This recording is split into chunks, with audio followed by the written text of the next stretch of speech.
2 अप्रैल को आया हुआ क्वेश्चन है, कह रहा है कि x बिलोंग्स टू -पाई से पाई और एक इक्वेशन दे रखा है, कह रहा है नंबर ऑफ एलिमेंट बताना है। तो देखिएगा इसको सॉल्व करते हैं। पहले लिखा हुआ है साइन x, साइन मल्टीप्लाई करेंगे तो साइन x स्क्वायर हो जाएगा और sine x into cos x। 2 से मल्टीप्लाई कर लेते हैं और 2 से डिवाइड कर लेते हैं।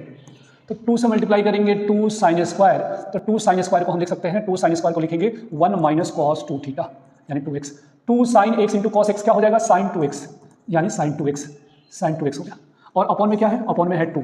अब ये देखिए जैसे कि हमें पता है कि a cos x plus b sine x minimum या मैक्सिमम कैसे निकालते हैं, root a square plus b square plus maximum minus minimum. तो इसका यहाँ 1 1 है तो ये हो जाएगा रूट 2, ठीक है। यानी मैक्सिमम रूट 2 और मिनिमम जो होगा वो माइनस का रूट 2 हो जाएगा, यानी कि 1 माइनस रूट 2 अपॉन 2 और ये हो जाएगा 1 प्लस रूट 2 अपॉन 2 होगा, यानी मैक्सिमम टू मिनिमम, यानी यहाँ से यहाँ जाएगा। अब इसको सॉल्व करेंगे तो 1.4 1 माइनस 1.4 यानी माइनस 0.4, 2 से डिवाइड करेंगे तो ये हो जाएगा माइनस का 0.2 समथिंग आ जाएगा।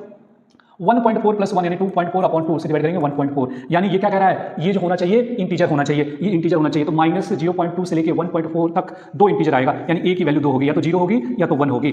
अब देखिए नंबर ऑफ एलिमेंट बताना है, यानी a की वैल्यू हमारे पास आ गया 0 और 1।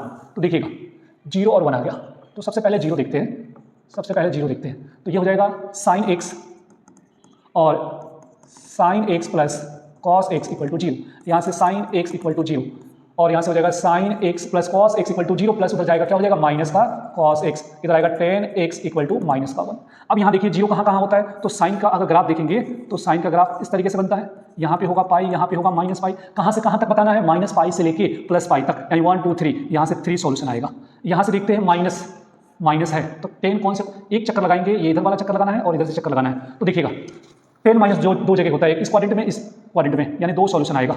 अब बात करते हैं कि 1 रखते हैं तो क्या होगा, यानी 0 पे हमारा नंबर ऑफ सॉल्यूशन कितना आया, 5 आया। अब करते हैं कि अगर 1 रहता है तो क्या आएगा, अगर a की वैल्यू 1 रखते हैं तो देखिएगा साइन मल्टीप्लाई कर लेते हैं, sine square x plus sine x cos x equal to 1। Sine square को उधर भेजिए, साइन स्क्वायर को उधर भेजेंगे क्या बनेगा कॉस स्क्वायर, और इसको बुलाइए कॉस x कॉमन आ जाएगा, sine x minus cos x equal to 0, यानी कॉस x इक्वल टू 0। और यहाँ से हो जाएगा उसी तरीके से सॉल्व करेंगे तो tan x इक्वल टू 1 आएगा। अब देखिएगा कॉस का अगर ग्राफ देखें, कॉस का ग्राफ देखें तो कॉस ग्राफ ये बनता है, यानी यहाँ पे होगा माइनस का पाई और यहाँ होगा प्लस का पाई, यानी यहाँ से नंबर ऑफ सॉल्यूशन कितना आया 2 आया, ठीक है। यहाँ से 2 आया, 10 कहाँ माइनस पाई से प्लस पाई देखना है, यानी एक बार इधर से देखना है एक बार इधर से देखना है, तो 10 या तो यहाँ प्लस होगा या यहाँ प्लस होगा, तो यहाँ से कितना आएगा 2 आएगा, यानी टोटल नंबर ऑफ सॉल्यूशन कितना हुआ 5 + 2 7, 7 + 2 9, हमारा 3 ऑप्शन आ जाएगा।